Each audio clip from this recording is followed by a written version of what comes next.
Welcome you all in this class. Today we will discuss about contract farming.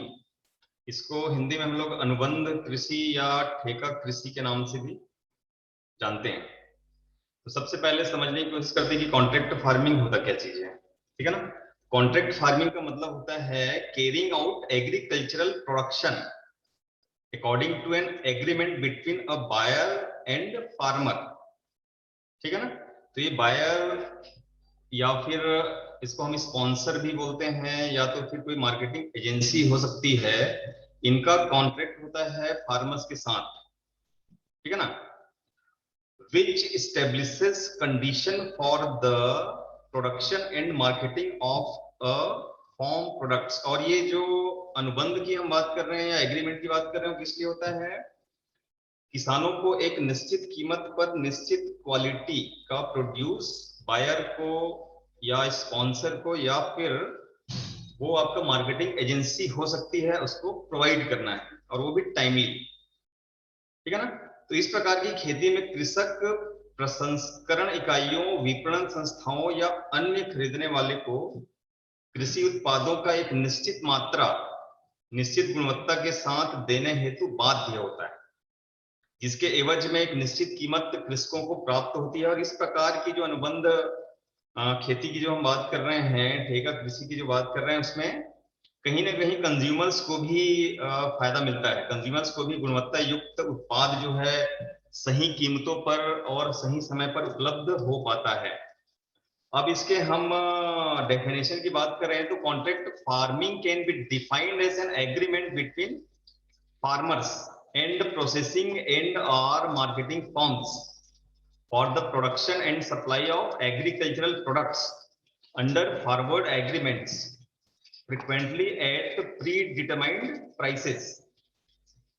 तो हिंदी में हम कैसे बोल सकते हैं? अनुबंध खेती को कृषकों और प्रसंस्करण और या विपणन फर्मों के बीच एक समझौते के रूप में परिभाषित किया जा सकता है, जो कि अग्रिम समझौते के तहत कृषि उत्पादों के उत्पादन और आपूर्ति के लिए हमेशा पूर्व निर्धारित कीमतों पर होता है। तो इस प्रकार से कॉन्ट्रैक्ट फार्मिंग को हम परिभाषित कर सकते हैं। इसके हिस्ट्री की अगर हम बात करें कि ये कॉन्ट्रैक्ट फार्मिंग कब से प्रारंभ हुआ, तो for the first time it was introduced in Taiwan in 1895 by Japanese government. Japanese government के द्वारा 1895 में ये ताइवान में सबसे पहले इंट्रोड्यूस किया गया था। ये जो ताइवान है ये बॉर्डर कंट्री है जापान का, ठीक है ना।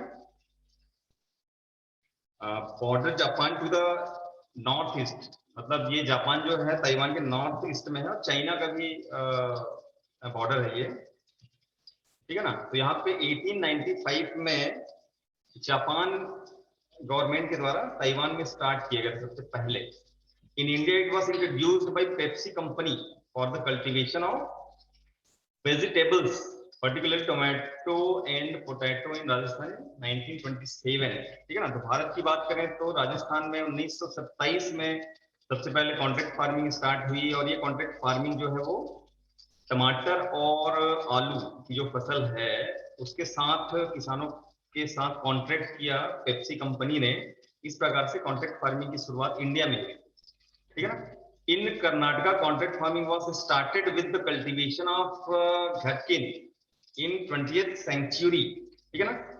जो घटकिन आप देख रहे हैं इसको क्या बोलते हैं? कुकुम्बर या खीरा, ठीक है। तो इस फसल के साथ 20th सेंचुरी में कर्नाटका में कॉन्ट्रैक्ट फार्मिंग घटकिन की कल्टीवेशन के साथ में चालू हुआ था, ठीक है ना। तो इसके ऑब्जेक्टिव्स क्या हैं, किन उद्देश्यों के तहत ये कॉन्ट्रैक्ट फार्मिंग की जाती है? टू अचीव कंसिस्टेंट क्वालिटी,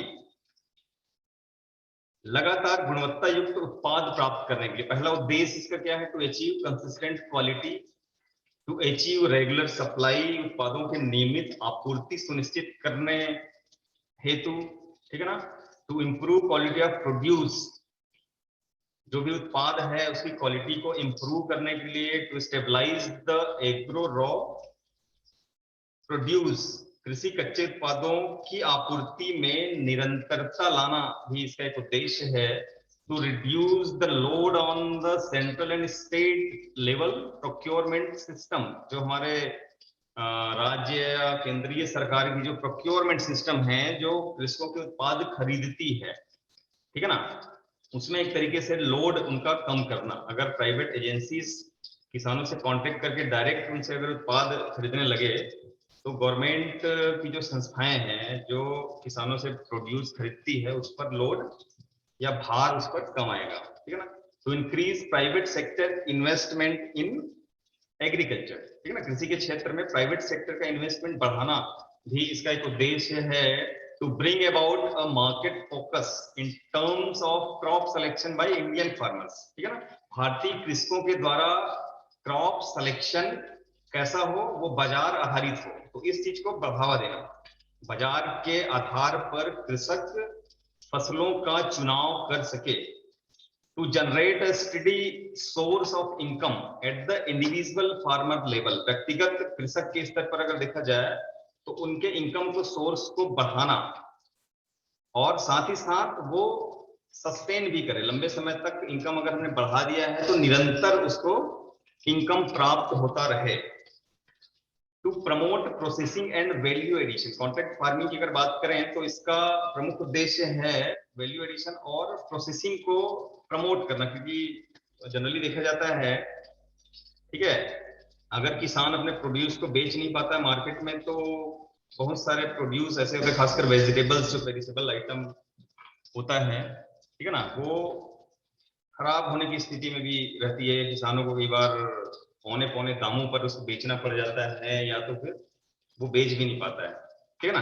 तो इस प्रकार से प्रोसेसिंग या वैल्यू एडिशन उसका अगर हम करने लगे तो किसानों को उसके प्रोड्यूस का एक्चुअल कीमत प्राप्त होने लगेगा, ठीक है। तो इसका एक प्रमुख उद्देश्य है to generate gainful employment rural community, ग्रामीण समुदायों में लाभकारी रोजगार पैदा करना।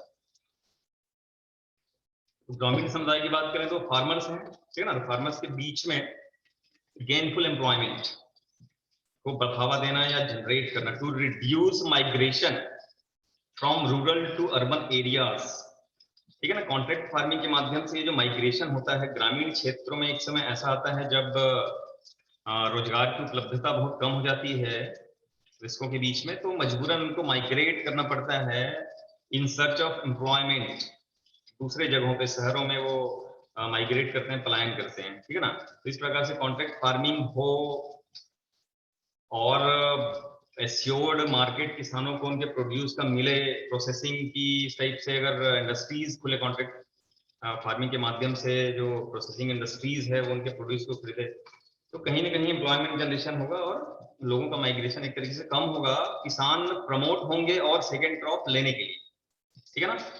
To promote rural self reliance, ग्रामीण आत्मनिर्भरता को बढ़ावा देना। तो ये सब कॉन्ट्रैक्ट फार्मिंग के आपके विभिन्न उद्देश्य हैं।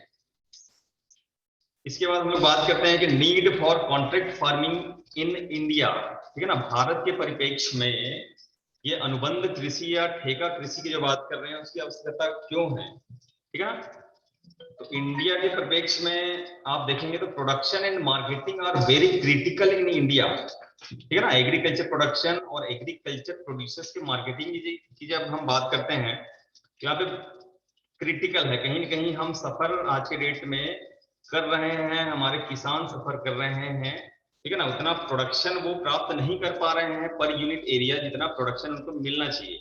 अगर वो प्रोडक्शन प्राप्त कर भी ले रहे हैं तो उनके पास क्या है, बहुत सारा मार्केटेबल सरप्लस, मतलब कि जो उत्पाद वो उगा रहे हैं पूरे को बेचने की स्थिति में नहीं है, ठीक है ना। तो कहीं ना कहीं मार्केट और प्रोडक्शन को लेके किसान आज के सफर कर रहे हैं। तो इसलिए कॉन्ट्रैक्ट फार्मिंग की अगर बात की जाए, किसानों के साथ ये स्पॉन्सर्स, बायर्स, मार्केटिंग एजेंसीज और जो मैन्युफैक्चरर्स वगैरह हैं जो बहुत सारे प्रोसेस्ड प्रोडक्ट्स के मैन्युफैक्चरिंग में लगे हुए हैं, ठीक है ना, वो सब कॉन्ट्रैक्ट करें तो इनका उत्पादन भी एक तरीके से बढ़ाया जा सकता है और एश्योर्ड मार्केट भी इनको मिलने लगेगा किसानों को। ओवरकम इनएडिक्वेट लिंकेज विथ मार्केट, आज के डेट में अगर हम देखें तो किसानों का बाजार के साथ संबंध बहुत ही कम है, इनएडिक्वेट लिंकेज, ठीक है ना। तो इस इनएडिक्वेट लिंकेज को ओवरकम करना है और लिंकेज हमको बढ़ाना है, तो ये कॉन्ट्रैक्ट फार्मिंग के माध्यम से ही हो सकती है। इसलिए कॉन्ट्रैक्ट फार्मिंग बहुत ही आवश्यक है इंडियन परिप्रेक्ष्य। Lake of capital, poor infrastructure, technology transfer etcetera, ठीक है ना। किसानों के बारे में हम इंडियन फार्मर्स की बात करें तो लेक ऑफ कैपिटल, पूंजी की भी बहुत कमी है, ठीक है ना। कॉन्ट्रैक्ट फार्मिंग अगर होती है तो जो बड़ी बड़ी एजेंसीज हैं उनको इनपुट्स वगैरह प्रोवाइड करते हैं कॉन्ट्रैक्ट फार्मिंग के माध्यम से। पुअर इंफ्रास्ट्रक्चरल फैसिलिटीज बहुत कम है। किसानों को अगर आज के डेट में देखें कोई चीज बेचना हो तो ट्रांसपोर्टेशन फैसिलिटीज उनके पास नहीं है, ठीक है ना। इस प्रकार से अगर कॉन्ट्रैक्ट फार्मिंग हो तो इस प्रकार की सुविधाएं किसानों को मिल सकती है, उनके प्रोड्यूस आसानी से मार्केट तक पहुंचने लगेंगे। टेक्नोलॉजी ट्रांसफर, ठीक है, किसानों के पास इस प्रकार की प्रॉपर टेक्नोलॉजीज नहीं, प्रोडक्शन टेक्नोलॉजीज की अपन बात करें तो ये जो एजेंसीज है वो टेक्नोलॉजी ट्रांसफर में भी कहीं कहीं मदद करती है, ठीक है ना। To avoid post harvest losses, तो पोस्ट हार्वेस्ट लॉसेस के लिए जैसे हम वैल्यू एडिशन और प्रोसेसिंग की बात कर रहे थे, तो जब तक ये प्रोसेसिंग और वैल्यू एडिशन की हम बात नहीं करेंगे तो पोस्ट हार्वेस्ट लॉसेस को हम रिड्यूस नहीं कर पाएंगे, कम नहीं कर पाएंगे, ठीक है ना। तो ये कॉन्ट्रैक्ट फार्मिंग के माध्यम से ही संभव है कि जो आपके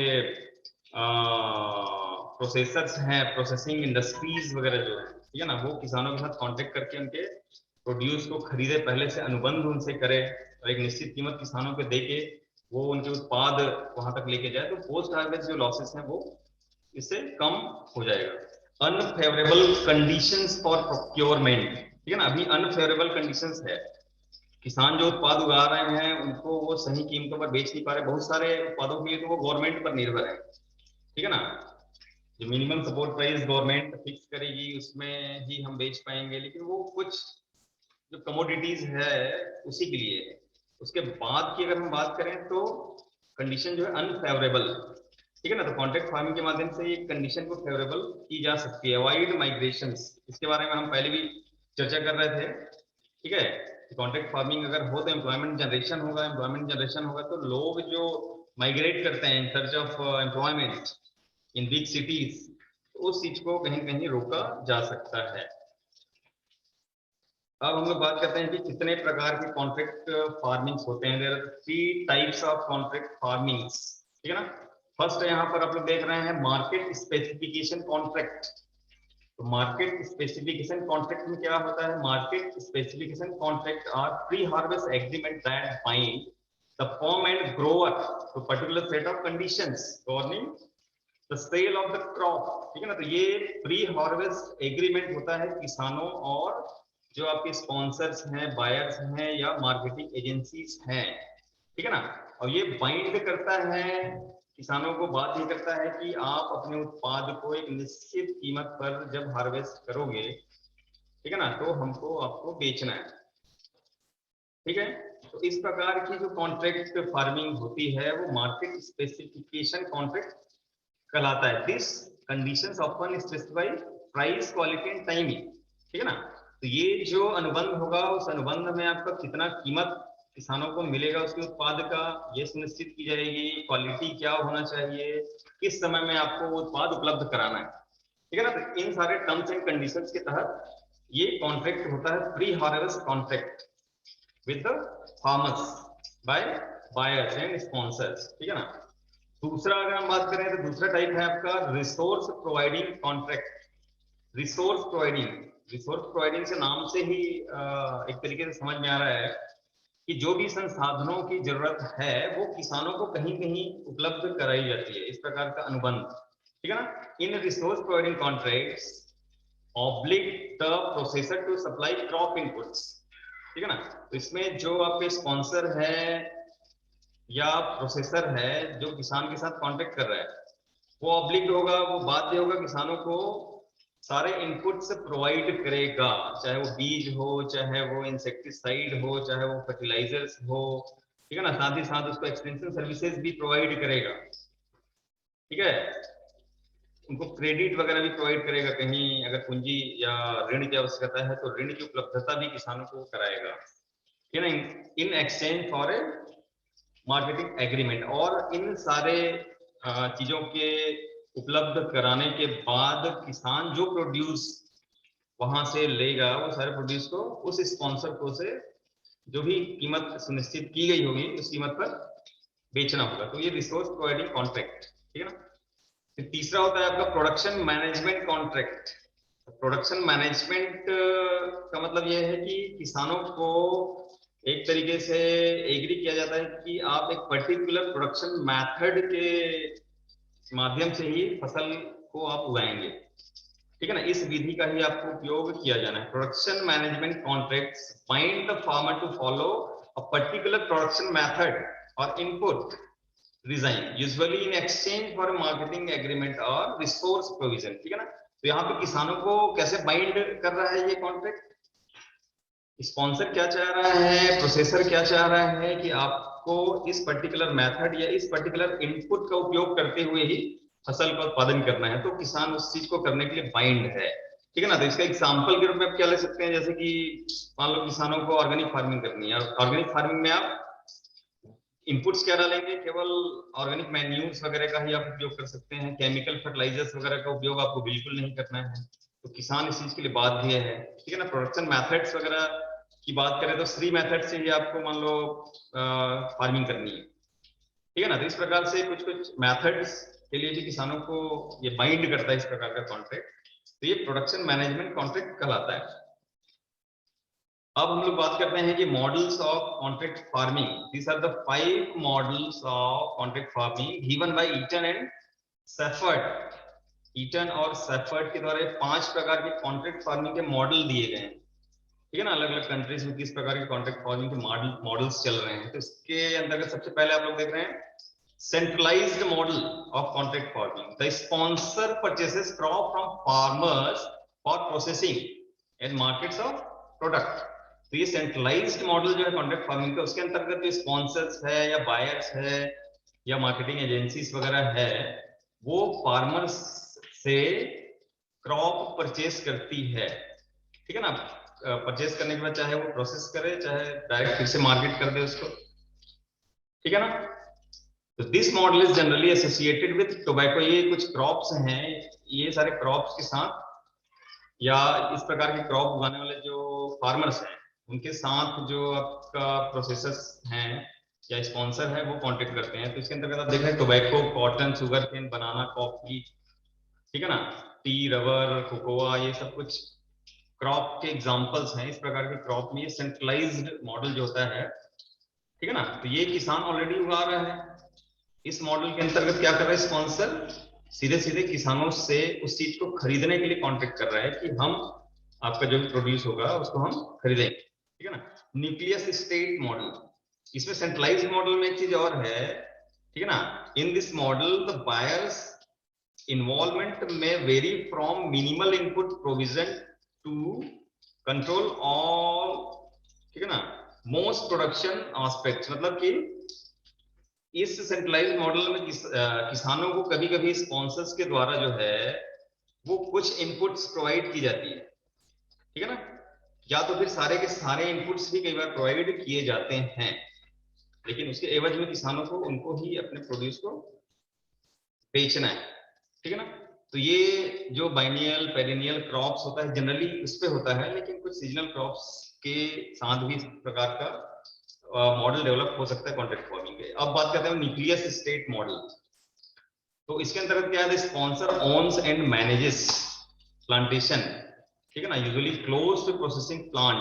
न्यूक्लियस स्टेट मॉडल के अंतर्गत जो भी आपके प्रोसेसर हैं या स्पॉन्सर है उनकी प्रोसेसिंग यूनिट वहीं पे होती है, उसी से लगा हुआ उनका बड़ा स्टेट होता है, ठीक है ना। और जनरली प्लांटेशन क्रॉप्स वगैरह जो होते हैं उसके लिए इस प्रकार का कॉन्ट्रैक्ट होता है। तो ये जो आपका बड़े बड़े जो स्टेट्स हैं जहाँ पे प्लांटेशन क्रॉप्स वगैरह है, ट्री, ठीक है ना, ट्री क्रॉप्स भी हो सकता है वहां पे, ठीक है। तो ये सब जो है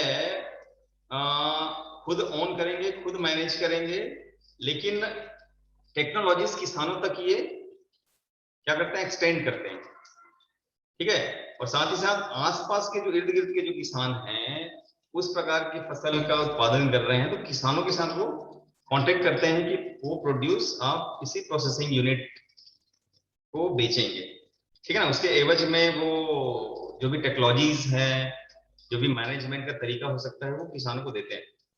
इन this model buyer sources both from own estate and from contracted farmers, ठीक है ना। तो खुद का तो है ही है, साथ ही साथ ये जो प्रोड्यूस इनको जो मिल रहा है या रॉ मटेरियल्स के रूप में जो इनको मिल रहा है स्पॉन्सर को, वो तो खुद के भी होते हैं और साथ ही साथ किसानों के साथ जो कॉन्ट्रैक्ट किया हुआ है उसका भी, ठीक है। तो ये न्यूक्लियस स्टेट मॉडल के अंतर्गत आता है। मल्टी पार्टाइड मॉडल, मल्टी पार्टाइड मॉडल मतलब मल्टी पार्टीज, ठीक है ना। इसमें 2 3 4 5 मल्टी पार्टीज, दो पार्टीज के बीच में तो सिंपल कॉन्ट्रैक्ट होता ही है। जब मल्टी पार्टी की हम बात करते हैं तो 2 से ज्यादा पार्टीज जब एक साथ इन्वॉल्व होती है तो इस प्रकार के मॉडल को मल्टी पार्टाइड मॉडल, ठीक है।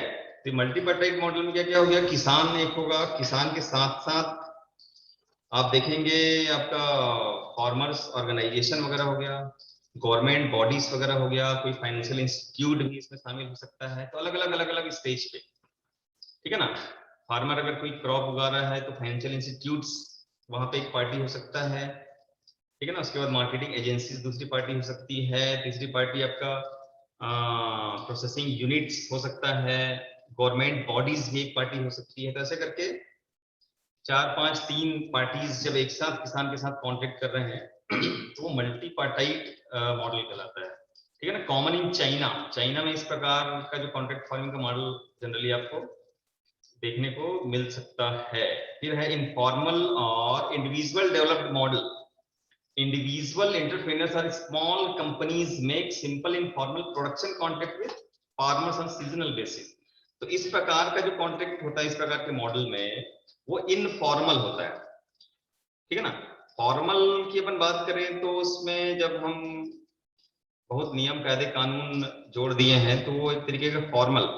इनफॉर्मल ये एक तरीके का वर्बल भी हो सकता है, और ये एक सीजनल बेसिस पे कि जो भी फ्रेश वेजिटेबल्स या ट्रॉपिकल फ्रूट्स या सीजनल फ्रूट्स वगैरह किसान पैदा कर रहे हैं, उन वेजिटेबल्स और फ्रूट्स को जो आपके स्पॉन्सर्स है या मार्केटिंग एजेंसी है वो खरीदती है, ठीक है ना।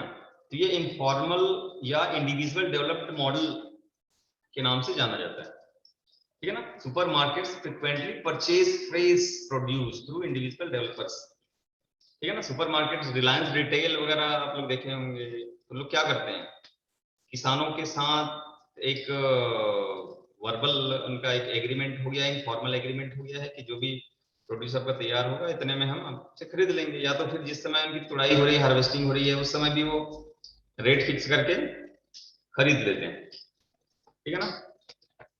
फिर हम बात करते हैं इंटरमीडियरी मॉडल। इंटरमीडियरी मॉडल का मतलब क्या हो गया कि इसमें किसान तो उत्पादन कर रहा है, उत्पादन करने के बाद फिर वो अगर प्रोसेसिंग यूनिट तक पहुंच रही है तो उसके बीच में और कोई एक पार्टी होगा, ठीक है ना। किसानों से वो कलेक्ट करेगा, वो कलेक्ट करने के बाद फिर उस प्रोसेसिंग यूनिट को देगा, तो वो कॉन्ट्रैक्ट फार्मिंग का इंटरमीडियरी मॉडल कहलाता है, ठीक है ना। तो फार्मर, फार्मर के बीच में ये कौन हो सकते हैं, कलेक्टर्स हो सकते हैं, आपके कलेक्टर, कलेक्ट करने वाले, ठीक है ना।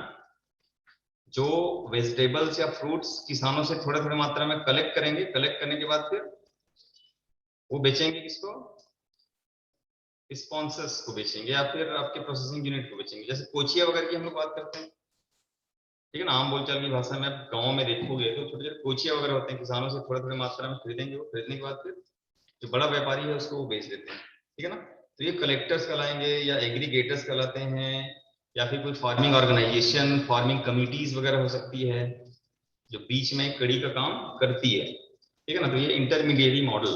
तो इस प्रकार के 5 आपके मॉडल्स हैं, ठीक है। इसके बाद फिर हम लोग बात करते हैं कि what are the advantages of contract farming. Contract farming के क्या फायदे हो सकते हैं, provision of input and production services, ठीक है ना। इसके माध्यम से किसानों को इनपुट की उपलब्धता भी एक तरीके से हो सकती है, प्रोडक्शन सर्विसेज, उत्पादन जो कर रहे हैं उसके लिए सेवाएं मिल सकती है, जो भी चीजें उत्पादित कर रहे हैं उसके लिए सही मार्केट उनको मिल सकता है। एक्सेस टू क्रेडिट, किसानों को ऋण की प्राप्ति भी आसानी से हो सकती है, ठीक है ना।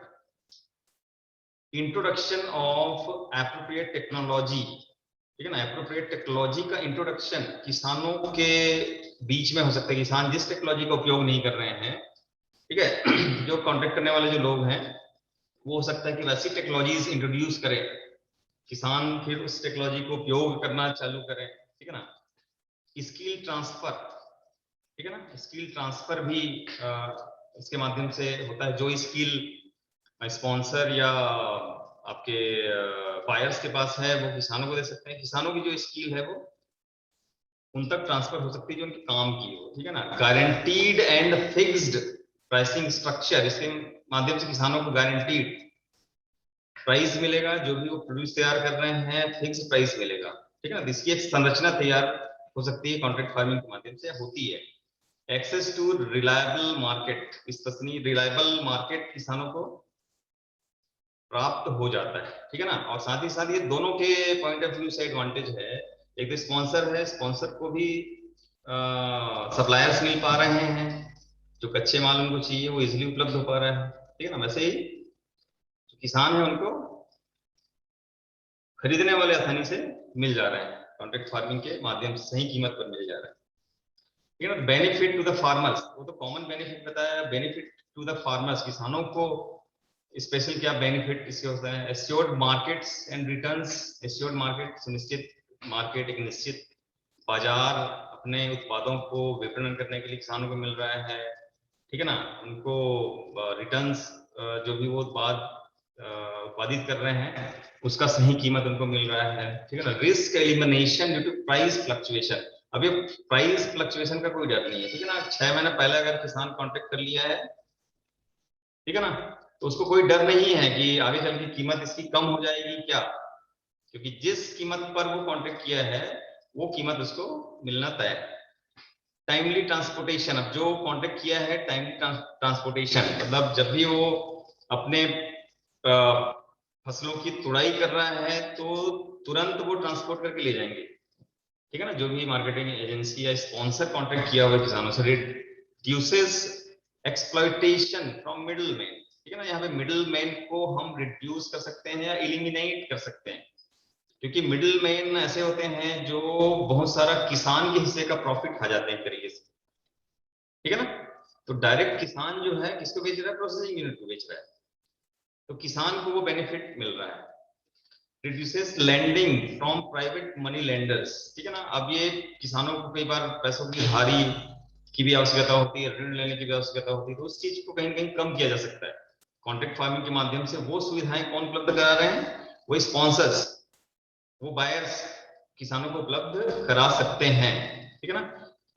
एडिक्वेट इनपुट सप्लाई, ठीक है ना, सही तरीके से इनपुट जो भी आदान किसानों को चाहिए वो आदान सही समय पर मिलने लगेगा इससे, कॉन्ट्रैक्ट फार्मिंग से, या मिलता है जहां जहां भी कॉन्ट्रैक्ट फार्मिंग चल रहा है, ठीक है ना। एम्प्लॉयमेंट जनरेशन, इसके बारे में हम कई बार चर्चा कर चुके हैं कि इससे रोजगार का सृजन होगा। तो ये फार्मर्स के पॉइंट ऑफ व्यू से इतने बेनिफिट्स आप देख सकते हैं। वैसे बेनिफिट्स टू द स्पॉन्सर्स, जो स्पॉन्सर्स हैं, जो बायर्स खरीदने वाले जो लोग हैं, जो प्रोसेसिंग यूनिट्स हैं, उनको क्या बेनिफिट्स हो सकता है।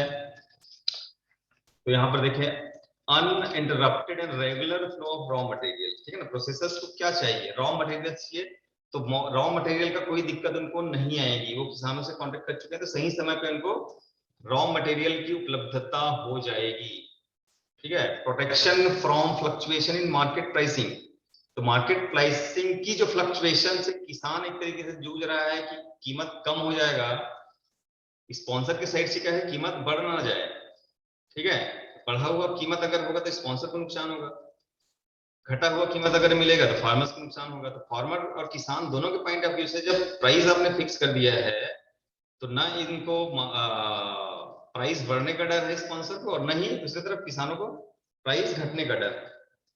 Long term planning made possible, अब जो स्पॉन्सर्स हैं वो लॉन्ग टर्म प्लानिंग तैयार कर सकते हैं, जो भी चीज वो प्रोसेस करके, प्रोसेस प्रोडक्ट्स जो भी बना रहे हैं, तो लॉन्ग टर्म प्लानिंग के माध्यम से हो सकती है। अपने इंस्टीट्यूट के लिए बना सकते हैं कि रेगुलर बेसिस पे रॉ मटेरियल्स हमको मिलते जाएंगे और हम इतनी इतनी मात्रा में इन चीजों का प्रोडक्शन हम करते जाएंगे, ठीक है ना। बिल्ड लॉन्ग टर्म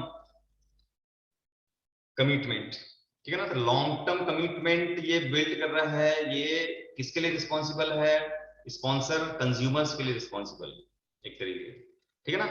तो स्पॉन्सर जो है या प्रोसेसिंग यूनिट है वो कंज्यूमर्स को रेगुलर बेसिस पे उन चीजों का सप्लाई करने के लिए कमिटेड है। और ये कमिटेड क्यों है, क्योंकि किसान रॉ मटेरियल टाइमली इनको उपलब्ध करा पा रहे हैं कॉन्ट्रैक्ट फार्मिंग के माध्यम से, तो कभी उनकी फैक्ट्री जो है या इंडस्ट्री जो है वो बंद नहीं होगी, रेगुलर बेसिस पे वो चलता रहेगा। डेडिकेटेड सप्लायर बेस, ठीक है ना। कॉन्ट्रैक्ट फार्मिंग के माध्यम से जो स्पॉन्सर्स हैं उनको dedicated supplier base, regular basis पे सप्लाई करने वाले मिल जाते हैं। तो ये स्पॉन्सर्स के पॉइंट ऑफ व्यू से बेनिफिट्स, ठीक है ना।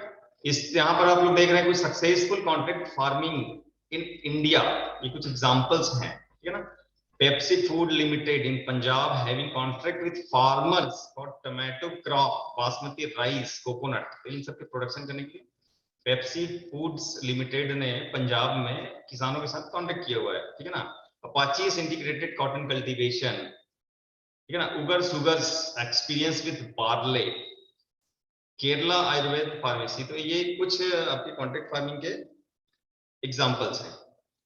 So thank you very much. I hope you all have understand about the contract farming.